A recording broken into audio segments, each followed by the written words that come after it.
Kolkata Victoria మెమోరియల్లో Netaji Parakram Divas కార్యక్రమంలో ప్రధాని మోడీ మాట్లాడుతున్నారు. లైవ్ చూద్దాం. अनेकों जन्म लेने पड़ जाए, विकट से विकट परिस्थिति में भी इतना हौसला, इतना साहस कि दुनिया की बड़ी से बड़ी चुनौती ठहर न पाए।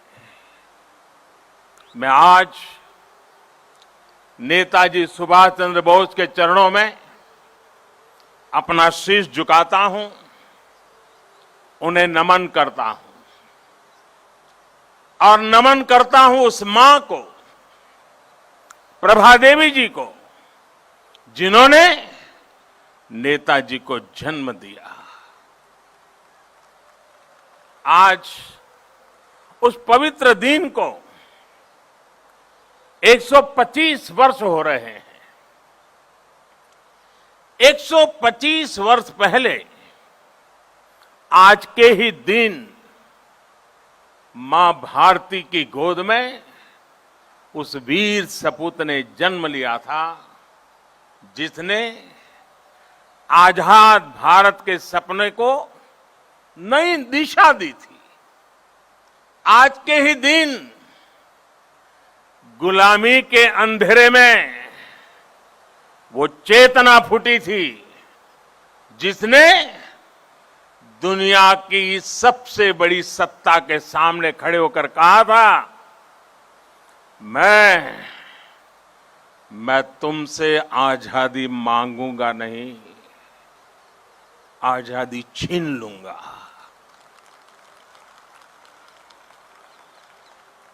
आज के दिन सिर्फ नेताजी सुभाष का जन्म ही नहीं हुआ था, बल्कि आज भारत के नए आत्मगौरव का जन्म हुआ था। भारत के नए सैन्य कौशल्य का जन्म हुआ था। मैं आज नेताजी की 125वीं जन्म जयंती पर कृतज्ञ राष्ट्र की तरफ से इस महापुरुष को कोटि कोटि प्रणाम करता हूं, उन्हें सैल्यूट करता हूं। साथियों, मैं आज बालक सुभाष को नेताजी बनाने वाली, उनके जीवन को तप, त्याग और तितिक्षा से घड़ने वाली बंगाल की इस पुण्य भूमि को भी आदरपूर्वक नमन करता हूं। गुरुदेव श्री रविंद्रनाथ टैगोर, बंकिम चंद्र चट्टोपाध्याय, शरद चंद्र जैसे महापुरुषों ने इस पुण्य भूमि को राष्ट्र भक्ति की भावना से भरा है।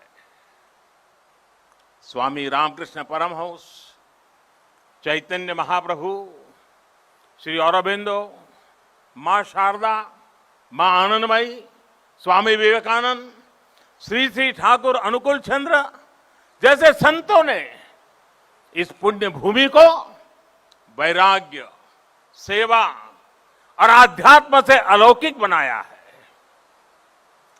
ईश्वर चंद्र विद्यासागर, राजा राम मोहन राय, गुरुचंद ठाकुर, हरिश्चंद्र ठाकुर जैसे अनेक समाज सुधारक, सामाजिक सुधार के अग्रदूतों ने इस पुण्य भूमि से देश में नए सुधारों की नींव भरी है। जगदीश चंद्र बोस, पीसी रॉय, एसएन बोस, मेघनाथ शाह, अनगिनत वैज्ञानिकों ने इस पुण्य भूमि को ज्ञान विज्ञान से सींचा है।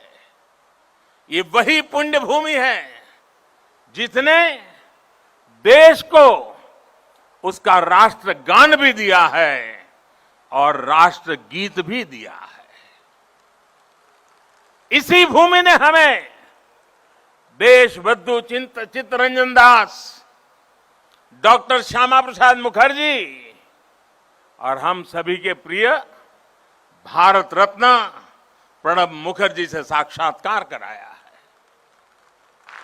मैं इस भूमि के ऐसे लाखों लाख महान व्यक्तित्वों के चरणों में भी आज इस पवित्र दिन पर प्रणाम करता हूं। साथियों, यहां से पहले मैं भी नेशनल लाइब्रेरी गया था, जहां नेताजी की विरासत पर एक इंटरनेशनल कॉन्फ्रेंस और आर्टिस्ट कैंप का आयोजन हो रहा है। मैंने अनुभव किया, नेताजी का नाम सुनते ही हर कोई कितनी ऊर्जा से भर जाता है। नेताजी के जीवन की ऊर्जा जैसे उनके अंतर मन से जुड़ गई है। उनकी यही ऊर्जा, यही आदर्श, उनकी तपस्या, उनका त्याग देश के हर युवा के लिए बहुत बड़ी प्रेरणा है। आज जब भारत नेताजी की प्रेरणा से आगे बढ़ रहा है, तो हम सबका कर्तव्य है कि उनके योगदान को बार बार याद किया जाए, पीढ़ी दर पीढ़ी याद किया जाए। इसलिए देश ने तय किया है कि नेताजी की 125वीं जयंती के वर्ष को ऐतिहासिक, अभूतपूर्व भव्यता भरे आयोजनों के साथ मनाएं। आज सुबह से देश भर में इससे जुड़े कार्यक्रम हर कोने में हो रहे हैं। आज इसी क्रम में नेताजी की स्मृति में एक स्मारक सिक्का और डाक टिकट जारी किया गया है। नेताजी के पत्रों पर एक पुस्तक का विमोचन भी हुआ है। कोलकाता और बंगाल, जो उनकी कर्मभूमि रहा है, यहां नेताजी के जीवन पर एक प्रदर्शनी